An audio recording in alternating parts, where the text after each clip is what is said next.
Hey, ugly. Hurry up and clean up.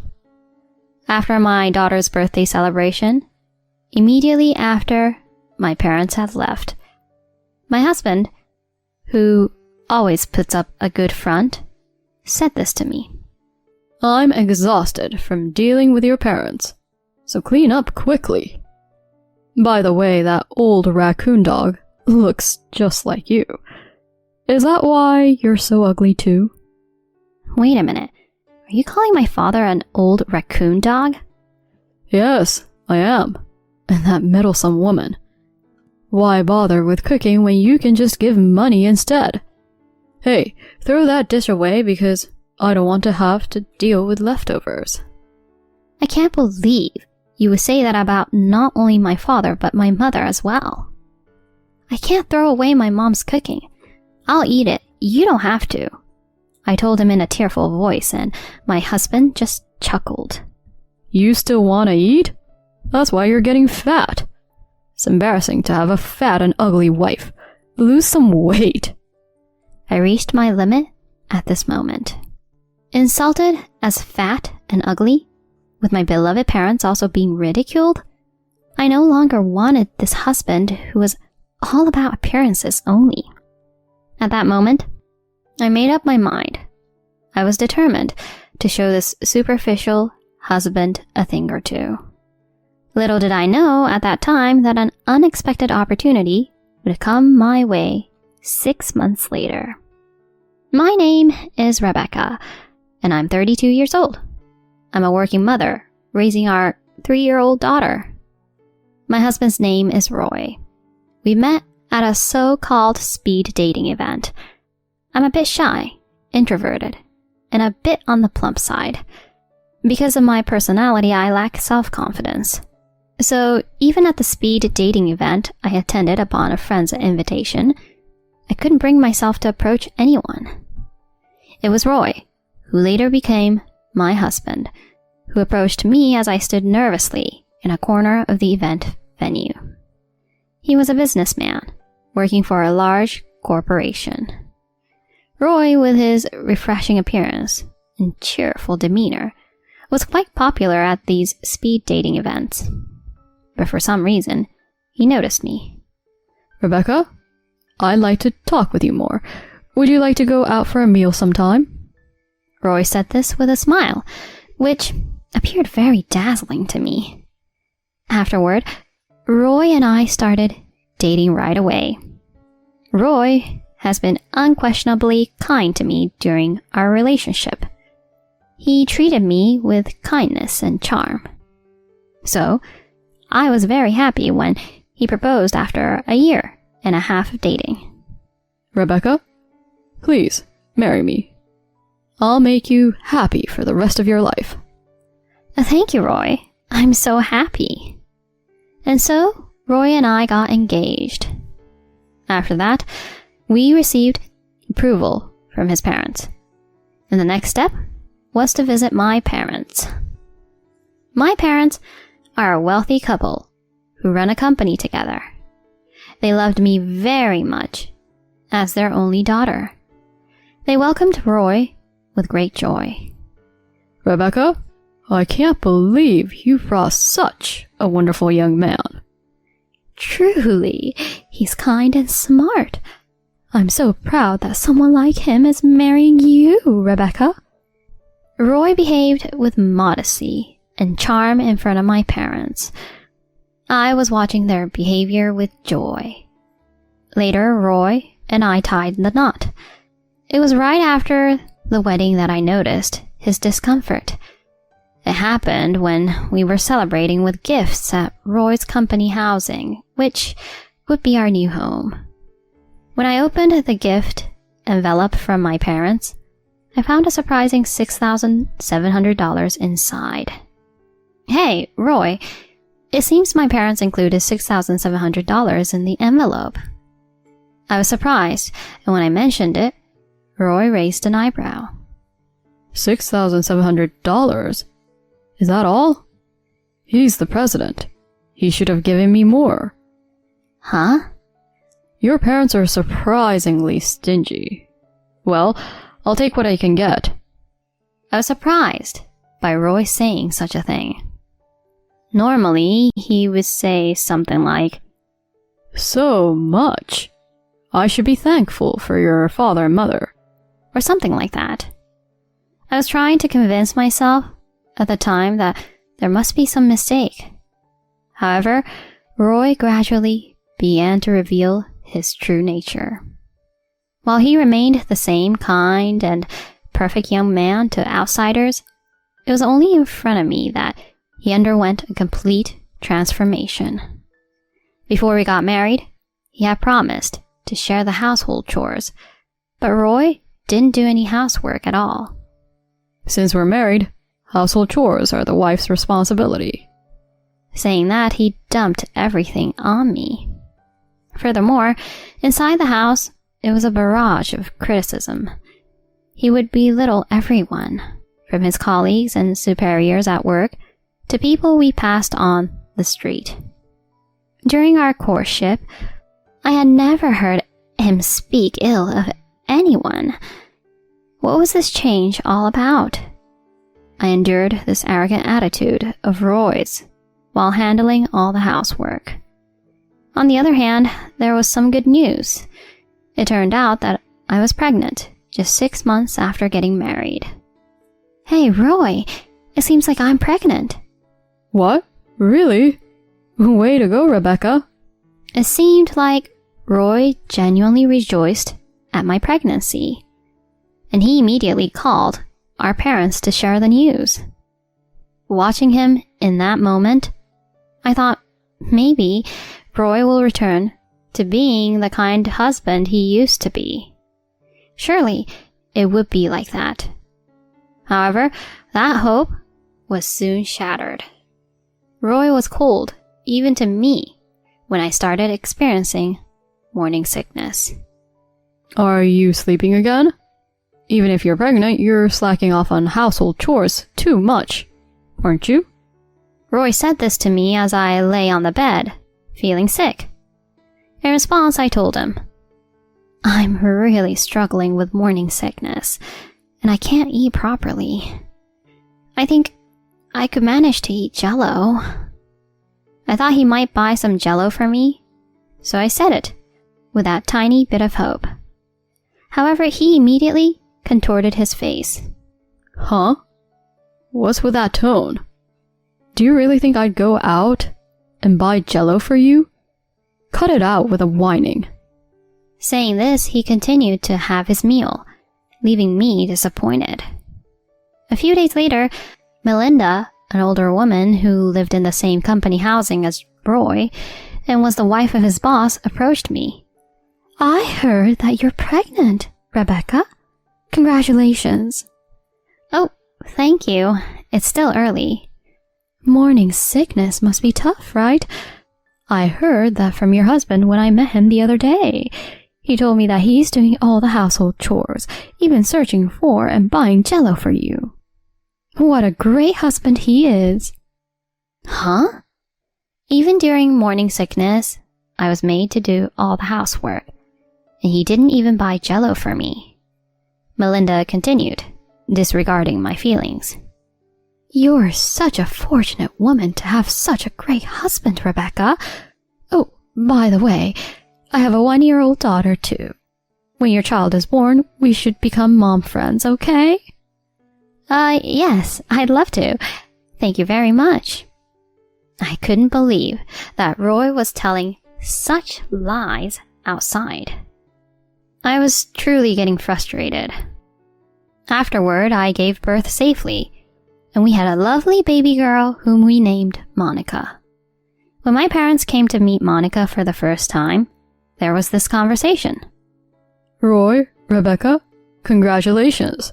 She's such a cute little girl." "Knowing you, Roy, we don't need to worry about parenting. Please take care of Rebecca and Monica." Roy responded to my parents with a smile. "Yes, I even took paternity leave, so you can leave it to me. I'll do my best with parenting." "Oh my, you took paternity leave?" "My wife and daughter are my treasures, so I have to work hard to be a dedicated father." Rebecca, you really are a lucky woman. All I could do at that moment was force a smile. Later, when parenting began, Roy predictably did nothing. Even when Monica cried, he wouldn't pick her up, nor would he change her diapers. Moreover, taking advantage of his paternity leave, he started going out frequently. One day, when Roy returned home, I was changing Monica's diaper. Hey, I'm back. Welcome back. Where did you go today? What? Surfing. There were great waves today. While I spent the entire day taking care of Monica and doing housework, he had gone surfing. As I quietly continued my tasks, Roy seemed irritated and said, Hey, the master of the house is back, so how about serving a beer or something? Can't you see what I'm doing? I'm in the middle of changing the diaper now. That can wait. Come on, hurry up and get me a beer. I sighed, stood up, and got Roy a beer. As time went by, I returned to work, and we enrolled Monica in a nearby daycare. Living in the same company housing, I had the chance to become friends with Melinda, the wife of Roy's boss, and with Haley, another one of his colleagues' wife. One day when I was picking up Monica, Haley said, Rebecca, your husband, it's so kind of him to take Monica to daycare every morning. My husband would never think of doing such a thing. It's true that Roy had taken it upon himself to take Monica to daycare every morning. Melinda, with a smile on her face, added, Moreover, Roy greets us cheerfully every morning. When I praised him and said he's amazing, he replied like this. My wife and daughter are my treasures, he said. He's a truly wonderful husband. Perhaps my husband is trying to create the impression of being an involved father by taking on the responsibility of dropping off our child at this daycare, which is frequented by many residents of our company housing. If that's the case, it's too calculating. However, I couldn't say much thanks to them, so I had to force a smile. On Monica's second birthday, my parents came to celebrate with us. On that day, Roy's outward appearance was perfect, and we had a pleasant time together. My parents left, but after watching their car drive away, Roy said this to me. Hey, you, ugly, hurry up and clean up. Huh? Although I had experienced his arrogant attitude before, he had never called me ugly. I'm exhausted from dealing with your parents. Hurry up and clean. By the way, that old raccoon dog looks just like you. Is that why you're so ugly too? Hold on. When you say that old raccoon dog, are you talking about my father? Yeah, but it's true, isn't it? And that meddling hag. Why bother with cooking when you can just give money instead? Hey, get rid of that food. I don't want leftovers. To insult not only my father, but also my mother like this? I can't throw away my mother's cooking. I'll eat it so you don't have to. With a teary voice, I declared this, and Roy sneered. Still planning to eat, huh? That's why you're getting fat. It's embarrassing to have a fat and ugly wife. Lose weight, you fatso. Insulted as fat and ugly, with my beloved parents also being ridiculed, I no longer wanted this husband who was all about appearances only. At that moment, I made a determination to show him what I'm capable of. Afterward, I purchased a voice recorder and started recording Roy's actions and words. Unbeknownst to him, the audio files started piling up. Roy continued to display his arrogant attitude at home. I recorded everything meticulously, including him calling me names like ugly, fat, and incompetent, insulting my parents, berating colleagues and superiors in our house, and treating Monica coldly. 6 months later, an unexpected opportunity arose to present this evidence. Roy, it seems there's a sports school event for Monica coming up. What are you going to do? It's a hassle, but of course I'm going. I have to keep up my image as an involved dad. I secretly smiled. On the day of Monica's sports event, we were joined by my parents, and I saved seats in the same tent with my mom friends, Melinda and Haley. Well, Rebecca, your husband is here too. Truly, he's quite an involved dad. I envy you. My husband is just sleeping at home. Melinda and Haley kept praising Roy, and he delivered his usual line. Well, my wife and daughter are my treasures. At that moment, I decided it was time to drop a bombshell.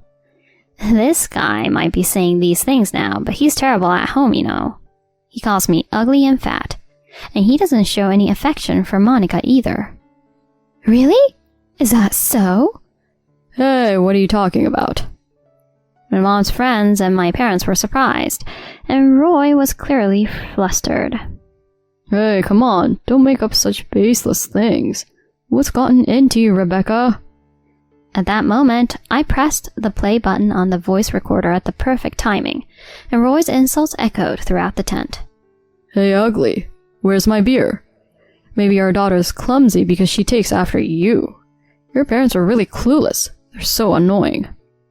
As the tent fell silent, my mom friends and parents were wide-eyed. That's when Monica innocently said, "Daddy calls Mommy ugly, right?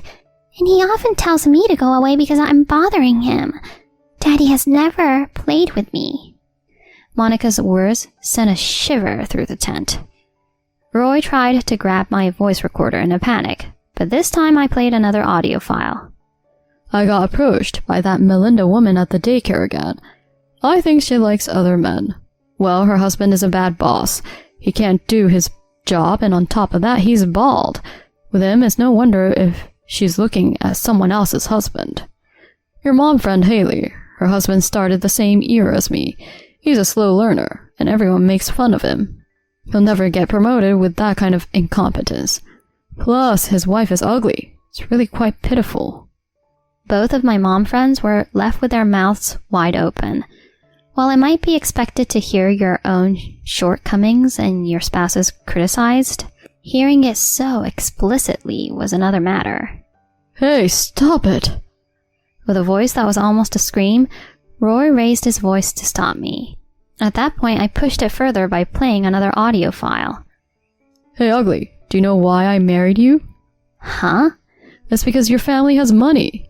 I thought I could get some cash with that old raccoon man as the president, but the financial support was less than I expected. We're already married and independent. Is that terrible cook of a mother of yours cutting off the funds? Both of your parents are so stingy. That's all you can get, so you better squeeze more money out of them. After playing that far, Roy finally took the voice recorder from me. However, it was too late by then. The two mom friends were glaring at Roy, whispering to each other in hushed voices. My parents were looking at Roy with reddened faces, and that's when my father spoke up. Roy, what's the meaning of this? Well, it's not what you think. It's a fabrication by Rebecca. There's no doubt it was your voice, and Monica also testified. I never thought you were that kind of guy. I've been completely deceived. Dad. That's when my mother took mine and Monica's hands. Starting today, Rebecca and Monica will be coming home with us. Huh? Rebecca, come on, say something. Are you planning to leave me? At that moment, I said firmly, "I'm sick and tired of a man like you. All appearance and no substance. We're getting a divorce. Get ready to pay alimony and child support. You hear me?" And so, leaving behind my bewildered husband, we all walked away. Later, my parents hired a lawyer, and I was able to divorce Roy on favorable terms. He paid me $14,000 in emotional distress damages, and I received a significant portion of the property division. We also agreed on $540 per month in child support. My mom friends told their own husbands about his true nature. Roy got the cold shoulder at work. He was eventually relegated to a back office department by Melinda's husband, who was his boss. Now he says he's being ostracized by his peers. However, he has to pay child support for Monica. It's said that he has to continue working tirelessly under extremely difficult conditions. But I don't feel any sympathy for Roy. I just hope he works like a horse to pay Monica's child support. On the other hand, I have returned to my parents' home with Monica and I'm peacefully raising her. My parents also help with childcare. My mom friends continue to be friendly as they were before, and I'm grateful for that. I look forward to my daughter's growth. I want to work hard and live life with a positive attitude as I move forward.